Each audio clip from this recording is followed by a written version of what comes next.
नमस्कार, आप देख रहे हैं मीडिया पॉइंट। सियासत के गलियारों से इस वक्त की सबसे बड़ी खबर, एक ऐसा सियासी घमासान जिसने पूरे देश की राजनीति में भूचाल ला दिया। पश्चिम बंगाल की राजनीति में एक ऐसा भूचाल आया है जिसकी गूंज अब दिल्ली के लुटियस जोन तक सुनाई दे रही है। तृणमूल कांग्रेस यानी टीएमसी से बगावत करके अलग राज चुनने वाले बागी सांसदों की भी जब खुद आर पार की जंग शुरू हो चुकी है। जी हाँ, जो सांसद कल तक एकजुट होकर अपनी पुरानी पार्टी को चुनौती दे रहे थे, आज भाई आपस में भिड़ गएंगे। एक एक करके पूरे मामले की परतें उधड़ रही हैं और बागी गुट का सियासी गणित बुरी तरह गड़बड़ा गया। आखिर क्या है ये पूरा मामला?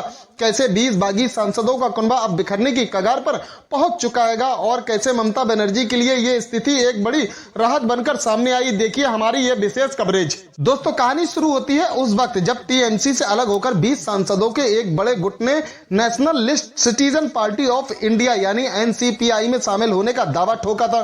सब कुछ तय लग रहा था, रणनीति बन चुकी थी, लेकिन अचानक इस पूरे प्लान में एक ऐसा मोड़ आ गया जिसने बागी गुट के नेताओं की नींद उड़ा दी। एनसीपीआई के भीतर जब एनडीए यानी नेशनल डेमोक्रेटिक अलायंस में शामिल होने का प्रस्ताव रखा गया तो बागी गुट के भीतर से ही विरोध के सुर बुलंद हो गए। 3 बड़े और गद्दावर मुस्लिम चेहरों पर पूर्व क्रिकेटर और सांसद यूसुफ पठान, अबू ताहिर खान और खलील उर रहमान ने साफ शब्दों में कह दिया कि वे किसी भी कीमत पर एनडीए के साथ नहीं जाएंगे। जी हां, यूसुफ पठान, अबू ताहिर खान और खलील उर रहमान का ये स्टैंड अब इस पूरे सियासी ड्रामे का केंद्र बिंदु बन चुका है। इन तीनों नेताओं ने अपना रुख बिल्कुल साफ कर दिया है कि वे एनडीए के पाले में खड़े नहीं होंगे और इसी एक फैसले ने बागी सांसदों के पूरे गुट में भगदड़ जैसी स्थिति पैदा कर दी है। अब जरा समझिए कि ये सिर्फ एक राजनीतिक विरोध नहीं है, बल्कि ये सीधे सीधे संविधान और एंटी डिफेक्शन लॉ यानी दल बदल विरोधी कानून का सबसे बड़ा पेज बन चुका है। गणित के इस खेल को ध्यान से समझिए। लोकसभा में टीएमसी की कुल क्षमता 29 या रिपोर्ट के मुताबिक 28 सांसदों की थी। भारतीय संविधान के दल बदल कानून के मुताबिक किसी भी पार्टी से अलग होकर नए दल में विलय करना या अलग गुट बनाने के लिए कम से कम 2/3 की बहुमत की कानूनी जरूरत होती है। इस गणित के हिसाब से बागी गुट को अपनी सदस्यता बचाने के लिए कम से कम 19 सांसदों का आंकड़ा हर हाल में चाहिए था। जब बगावत हुई तब दावा किया गया था कि उनके पास 20 सांसदों का समर्थन है, यानी कानूनी सीमा से केवल एक सांसद ज्यादा। लेकिन अब जब यूसुफ पठान, अबू ताहिर खान और खलील उर रहमान ये 3 सांसद इस प्रस्ताव से पीछे हटते दिख रहे हैं तो बागी गुट की संख्या घटकर 17 पर आ सकती है। और 17 का मतलब क्या है?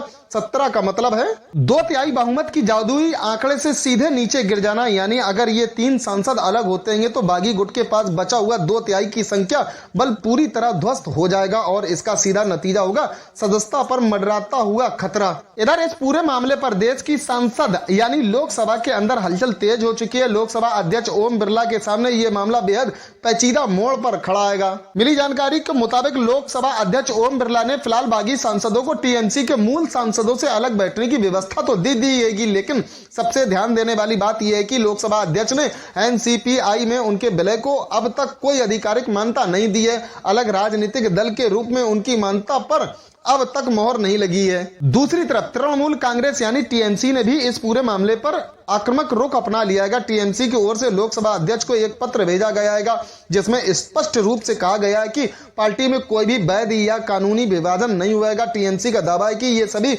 20 सांसद आज भी कागजों पर टीएमसी की ही सदस्य हैं और उन्हें टीएमसी का हिस्सा ही माना जाना चाहिए। अब सवाल उठता है कि आगे क्या होगा। इस पूरी सियासी घटनाक्रम के बाद अब 3 बड़ी और बेहद अहम स्थितियां बनती दिख रही हैं।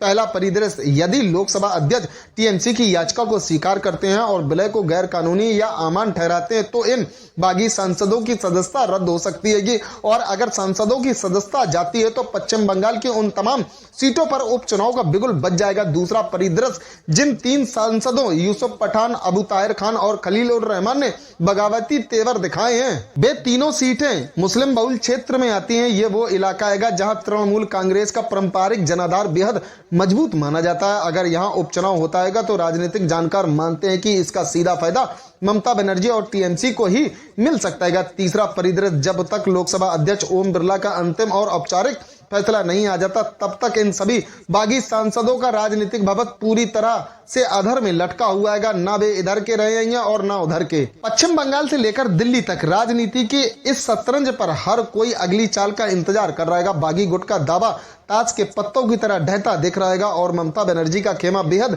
शांति से इस पूरी घटनाक्रम पर नजर बनाए हुए है। अब देखना यह होगा कि आने वाले दिनों में लोकसभा अध्यक्ष का क्या फैसला आता है और यूसुफ पठान समेत वे तीनों सांसद क्या अगला कदम उठाते हैं। इस बड़ी खबर से जुड़ी हर एक बारीकी अपडेट हम आप तक सबसे पहले पहुंचाते रहेंगे। दोस्तों, पश्चिम बंगाल की इस हलचल और बागी सांसदों के इस रुख पर आपकी क्या राय? क्या बागी सांसदों की सदस्यता बच पाएगी या बंगाल में उपचुनाव होना तय? अपनी राय कमेंट सेक्शन में लिखकर जरूर बताएं और देश और प्रदेश की हर छोटी बड़ी राजनीतिक खबर को सबसे पहले देखने के लिए मीडिया पॉइंट को अभी लाइक करें, शेयर करें और सब्सक्राइब करना बिल्कुल ना भूलें। बेल आइकन जरूर दबाएं ताकि कोई भी अपडेट आपसे छूट ना पाए। मुझे दीजिए इजाजत, आप देखते रहिए मीडिया पॉइंट।